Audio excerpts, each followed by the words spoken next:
தன்னை யாரென்று தெரியவில்லை என்றவுடன் அதிர்ச்சியான அனு டாக்டரை பார்க்க, அவரும் கவலையுடன் நர்ஸை அழைத்து கதிரின் தாயாரை அழைத்து வர செய்தார்.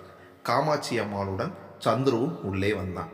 காமாட்சி அம்மாளை தெரிகிறதா என்று கேட்டபொழுது அதற்கும் இல்லை தலையாட்டிய கதிர், மேலும் ஏதோ சொல்ல முயல்பவன் போல தன் வாயை காட்ட, அவன் அருகில் சென்ற சந்துரு, அவன் பேச முடியலன்னு சொல்கிறான் போல டாக்டர் என்றவுடன் கதிரை செக் பண்ணியவர், எவ்ரிதிங் இஸ் நார்மல் என்று யோசித்தவர், இவருக்கு எமோஷனலானா திக்குமா, எப்பாவது திக்கிருக்காரா என்று கேட்க, ஆமா என்று சந்துருவும் காமாட்சி அம்மாளும் ஒரு சேர கூறியவுடன், தென் அதான் ப்ராப்ளம், கொஞ்சம் பேச பேச சரியாயிரும், மெதுவாக பேச்ச கொடுங்க, but don't make him strain என்றபடி நர்ஸிடம் சில குறிப்புகள் கொடுத்து விட்டு சென்றார்.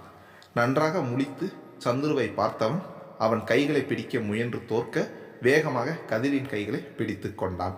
சந்துருவை பார்த்து கதிர் சாரிடா என்பது போல் கண்களை மூடி திறக்க, சந்துருவின் கண்களில் கண்ணீர் நிறைந்து போனது.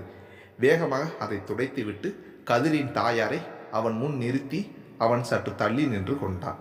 கதிரு என்று குரல் நடுங்க அழைத்தவர் அவன் சிகையை மெதுவாக கோதிவிட்டார். பிறகு வலிக்குதாயா என்று கேட்ட அந்த தாய்க்கு தன் மகனை பார்க்கும் பொழுது தனக்கே வலிப்பது போல் இருந்தது. எல்லாமே சரியாயிருச்சு ராசா, மனம் லேசானதைப் போல புன்னகைத்தார்.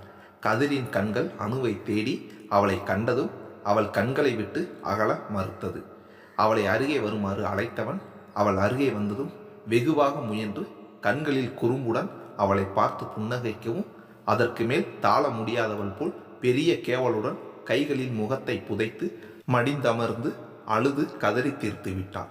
காமாட்சி அம்மாளும் அவளை தேற்ற முயன்று அவரும் கூட சேர்ந்து அளவும், அவர்களை தேற்ற முயன்று சந்துருவை பார்த்த நர்ஸ் அங்கே 3 நாட்களாக பார்த்தவர், அவளை விடுங்க, நல்லா அலட்டும், இத்தனை நாளாக உள்ள அடக்கி வச்சிருந்தது, இப்படி வெளிவந்தாதான் நல்லது, கொஞ்ச நேரத்தில் அவளே சரியாயிருவா, சும்மாவா போராடி மீட்டிருக்காளே என்று அவளை வாஞ்சையுடன் பார்த்தபடி கூறினார். ஒரு வாராக அழுகையை கட்டுக்குள் வர எழுந்து கண்ணையும் கன்னத்தையும் அழுந்த துடைத்து கொண்டவள் இன்னும் தேம்பிக் கொண்டே இருக்க, கதிர் அழாதே என்று தலையசைக்க, அவனை பார்க்க பார்க்க அழுகை கூடியதை தவிர குறையவில்லை. அருகில் நின்ற சந்துரு அவளிடம் வந்து அவளின் தோள் மேல் கை வைத்து, அழாத அனு, இவ்வளோ நேரம் தைரியமாக இருந்தவ இப்போ உடஞ்சு போகலாமா, ப்ளீஸ் பாரு, நீ அலறதை பார்த்து அவன் கஷ்டப்படுறான், நீ தானே சொன்ன பாசிட்டிவ் எனர்ஜி தான் அவனை குணமாக்கும்னு, அவனுக்கு இப்போவும் அது வேணும், உன்னோட நம்பிக்கை தான் அவனை முழுசாக குணமாக்கணும். உணர்ச்சி வசப்பட்டு அவளை தன் தோளோடு அணைத்து கொண்டவன், உனக்கு எப்படி நன்றி சொல்கிறதுனே தெரியலை எனவும் நிமிர்ந்து அவனை கேள்வியாய் பார்க்க, ஒரு பொண்ணால் தான் ஒரு நண்பனை இழந்தேன், ஆனால் இப்போ இன்னொரு பொண்ணால் தான் ஏன் நண்பனை எனக்கு திரும்ப கிடைச்சிருக்கான் என்றான் குரல் தழுத்தழுக்க சந்துரு. உன்னை புரிஞ்சிக்கவே முடியல பிரகாசு. அவள் வேற எதுவும் கேட்பதற்கு முன்னால் அவள் தலையை வருடி விட்டவாறு இன்னும் ஒரு முறை தன் நண்பனை பார்த்தவன் அவன் கைகளை அழுத்தி விட்டு வெளியே சென்றான் சந்துரு. அழுகையை முடித்து கொண்டு கதிரை பார்த்தவன் அவள் அழுததைப் போல் முகத்தை வைத்து காட்டிவிட்டு பிறகு கேலி போல் சிரிக்க, சற்றென்று புன்னகைத்தவள் சிரிப்பை மறைத்து போலி கோபத்துடன் காமாட்சி அம்மாளிடம் சென்றவள் அவர் தோள்களை பிடித்தபடி, பார்த்தீங்களாமா, இவ்வளோ நேரம் நம்மளை பாடாப்படுத்திட்டு இப்போ ஈனு சிரிக்கிறத என்றாள். கதிர் மறுபடியும் அருகில் வா என்பது போல் கண்ணசைக்க, சட்டென்று போடா என்றாள் அனு கோபமாக. கதிர் சற்று சங்கடத்துடன் தன் தாயின் முகத்தை பார்க்க, அவரோ சிறு குழந்தையின் விளையாட்டை ரசிப்பவர் போல் அவர்கள் இருவரையும் பார்த்து கொண்டிருந்தார். அப்போது நர்ஸ், இன்னும் கொஞ்ச நேரத்தில் டிரான்ஸ்குலேசர் கொடுத்துருவேன், எப்படியும் ஒரு 12 மணி நேரம் தூங்கிடுவார், யாராவது வந்து பார்க்கணும்னா ஒவ்வொருத்தராக வந்து அமைதியாக பார்த்துட்டு போக சொல்லுங்க என்றார். நீங்கள் இங்கேயே இருங்கம்மா என்று கதிரின் அம்மாவை அங்கேயே ஒரு சேரை போட்டு அமர வைத்து விட்டு வெளியே வந்தார். வெளியே சென்ற சந்துரு நேராக நந்துவிடம் சென்று அவள் தோள்களை பிடித்தபடி முகத்தில் பூத்த நிம்மதியுடன், கதிருக்கு நினைவு வந்துருச்சு, அவன் நம்ம கிட்ட திரும்பி வந்துட்டான் என்றவன் சட்டென்று அவளை இழுத்து தன்னோடு சேர்த்து அணைத்து கொண்டான். நந்துவிற்கு ஒரு நிமிடம் மூச்சு சீரற்று போனது. என்னதான் அந்த அணைப்பில் துளி கூட மோகமோ தாபமோ இல்லை என்றாலும் பெண்மையின் இயல்பான வெட்கமும் கட்டுக்கோப்பும் அவளை அவனிடம் இருந்து விலக செய்தது. அவள் விலகுவதை உணர்ந்து இன்னும் இறுக்கியவனை செய்வதறியாமல் நிமிர்ந்து சுற்றிலும் பார்க்க, நல்ல வேளையாக அணுவின் தந்தை ஆறுவோடும் செல்வாவோடு உணவு வாங்குவதற்காக கேண்டீனுக்கு சென்றிருந்தார். கவின் மட்டும் வாய் திறந்தபடி அதிர்ச்சியுடன் பார்த்திருந்தான். அவனை கண்டதும் இன்னும் தீவிரத்துடன் சந்துருவிடம் இருந்து விலக முயன்றபடி, ப்ளீஸ் விடுங்க, இது ஹாஸ்பிட்டல் என்றான் திணறலாக. சோ வாட், இப்போ எவ்வளோ நிம்மதியாக இருக்கு தெரியுமா என்று மகிழ்ச்சியை பகிர்ந்து கொள்ளும் சிறு பிள்ளையைப் போல் அவளை வசதியாக தன் மீது சாய்த்து கொள்ள, அவளுக்குத்தான் அவன் பேச பேச தன் மீது உரசிய அவன் மூச்சுக்காற்று கூட இன்பமான இம்சையாய் தோன்றியது. இதற்கு மேல் தாளாது என்று அவனை முழு பலத்துடன் தள்ளியபடியே, அங்கிள் வரார் என்றாள். நன்றாக விளையாடி கொண்டிருந்த போது தன்னிடம் இருந்து பறிக்கப்பட்ட பொம்மையை காணும் குழந்தை போல அவளை பார்த்தவன், வரட்டும் என்று அசால்ட்டாக சொன்னவனை இவனை வைத்து கொண்டு என்ன செய்வது என்று விழித்து கொண்டிருந்த நந்துவை காப்பாற்றுவது போல் கதவை திறந்து கொண்டு வந்த அனு, கவின் வாய் பிளந்தபடி நிற்பதை பார்த்து அவன் முன் சென்று சொடக்கு போட்டு, டேய் வாயை ஏன் இப்படி திறந்து வச்சிருக்க, உள்ள ஈ இல்லை அனகொண்டாவே போயிரும் போல என்று சொல்லி சிரித்தவளை பார்த்து வேகமாக வாயை மூடிக்கொண்டவன், ஏன் கேட்க மாட்ட, இதுக்கு முன்னாடி இங்கே நடந்த சீனை நீ பார்த்துருந்தேனா என்று சொல்லிக்கொண்டே போனவன் நந்து உதட்டை கடித்தபடி வேண்டாம் என்று கண்களால் கெஞ்ச, பாவம் பார்த்து பேச்சை மாற்றினான். அதை விடு, கதிர் சாரை நாங்கள் போய் பார்த்துட்டு வரவா என்று கேட்டான். என்னடா எதையோ மின்னு முழுங்குற, எங்கே வாங்கணுமோ அங்கே போட்டு வாங்கிக்கிறேன், இப்போ போகலாம், ஆனால் நர்ஸு ஒவ்வொருத்தராக போயிட்டு வர சொன்னாங்க என்றான். அவங்க அப்படித்தான் சொல்லுவாங்க, ஆனால் இங்கே தனித்தனியாக வருவாங்களான்னு தெரியலையே என்று நந்துவையே ஓரக்கண்ணால் பார்த்தபடி கேட்க, அவனுக்கு முன்னால் கதிரின் அறைக்குள் நுழைந்தாள் நந்து. கவினும் பின்தொடர்ந்தான். அவர்கள் உள்ளே செல்லவும் அணுவின் தந்தை வருவதற்கும் சரியாய் இருந்தது. அணுவிடம் ஒரு கவரை கொடுத்தவர், இதை கதிரோட அம்மா கிட்ட கொடுத்துருடா, நாங்கள் எல்லாம் அங்கேயே சாப்பிட்டோம், அவங்க சாப்பிட்ற வரைக்கும் நான் கதிர் கூட இருக்கேன், நீங்கள் 4 பேர் போய் சாப்பிட்டு வாங்க என்றார். சரிப்பா என்றபடி அதை வாங்கி சென்றவள் வெளியே வரும் பொழுது மற்றவர்களோடு காமாட்சி அம்மாவையும் அழைத்து வர கேள்வியாக நோக்கியவர்களிடம், பக்கத்து டைனிங் ரூமில் தான் சாப்பிடணுமா, நான் அம்மா கூட போகிறேன், நீங்கள் போய் சாப்பிடுங்க என்று மற்ற மூவரையும் பார்த்து கூறினான். இல்லை அனு, நீ போய் முதல்ல சாப்பிடு, நான் ஆண்டி கூட போகிறேன் என்று ஆறு அவர்களை அழைத்து செல்ல, அணுவின் தந்தை கதிரை பார்ப்பதற்காக உள்ளே சென்றார். மற்ற 4வரும் கேண்டீனை நோக்கி சென்றனர். மகிழ்ச்சி மனதை நிறைத்திருந்ததனால் சாப்பாட்டின் ருசி கூட அவர்களுக்கு தெரியவில்லை. 3 யுகங்களாய் தோன்றிய 3 நாட்களுக்கு பிறகு பழைய கலகலப்பு திரும்பி இருந்தது. அன்று புதிதாய் ஒரு சந்துருவை பார்த்தார்கள். இவ்வளவு துருதுருப்புடன் கேலியும் கிண்டலுமாய் அவனை பார்த்ததே இல்லை. அவனின் சந்தோஷம் தொற்று நோய் போல் மற்றவர்களையும் தொற்றிக் கொண்டது.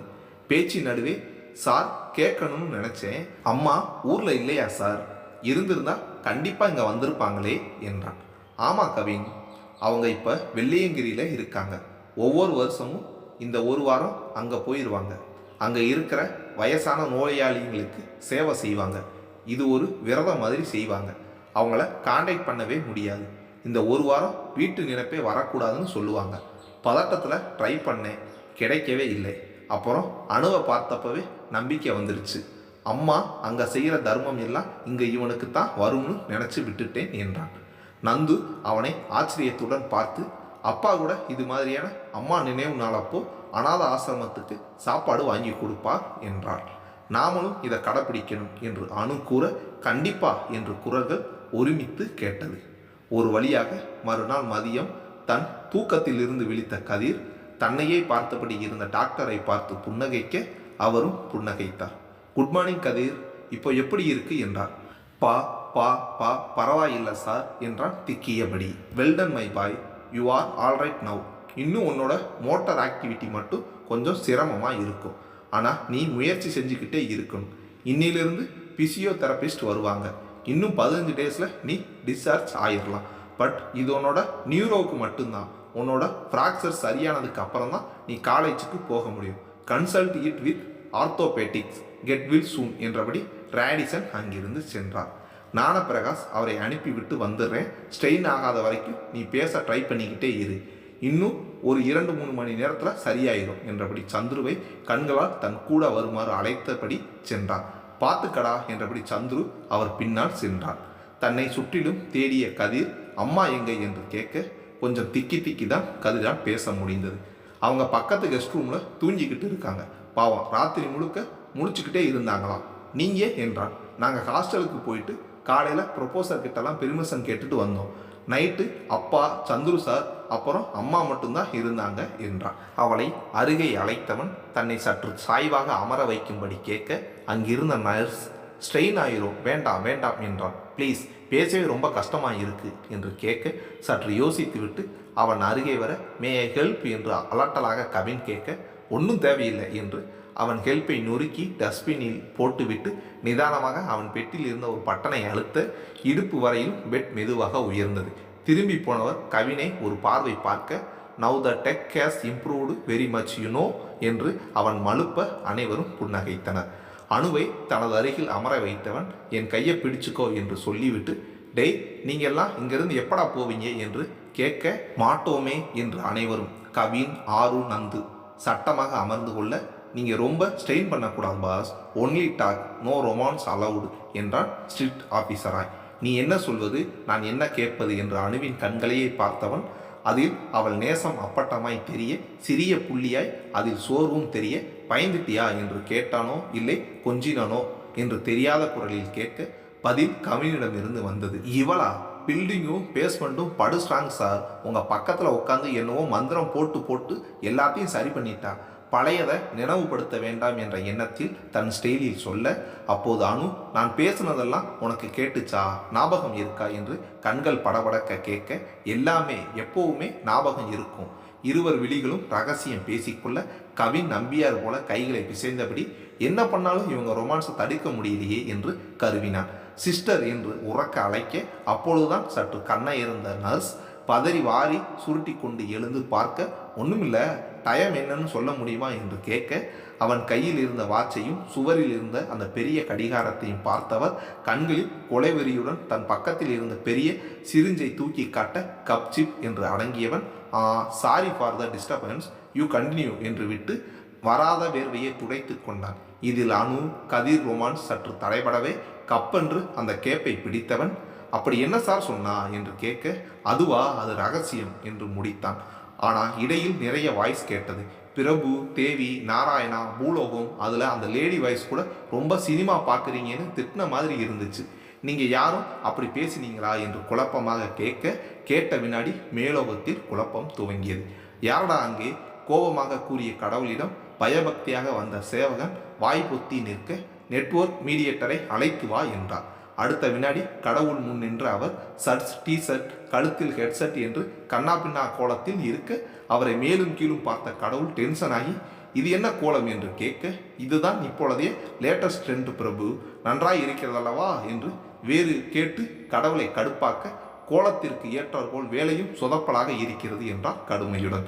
என்னவென்று முடித்தவரிடம் கீழே கண் காட்ட எட்டி பார்த்தவர் நாக்கை கடித்தபடி மன்னிக்க வேண்டும் பிரபு, கனெக்ஷன் மாறிவிட்டது எனவும் என்னது என்று கண்களை உருட்டிய கடவுளை கண்டு நடுங்கி இதோ ஒரு நொடியில் சரி செய்கிறேன் என்று காற்றில் அங்கும் இங்கும் விரல்களால் துளாவியவர் ஆயிற்று பிரபு, நான் சென்று வரட்டுமா என்று நழுவ ஜாக்கிரதை, மறுபடியும் இந்த தவறு ஏற்பட்டால் அதோ தெரிகிறானே என்று கவினை காட்டி அவனுடன் உன் வாழ்நாள் முழுவதையும் கழிக்கும்படி செய்து விடுவேன் என்று மிரட்ட கருணை காட்டுங்கள் பிரபு, இதைவிட கொடுமை வேறு எதுவும் இல்லை. எம்பெருமான் முருகன் பெயரை வைத்துக்கொண்டு இவன் செய்யும் சலம்பல் தாங்க முடியவில்லை, இனி ஒருபோதும் இந்த தவறை செய்யவே மாட்டேன் என்று சடுதியில் எஸ் ஆனார்.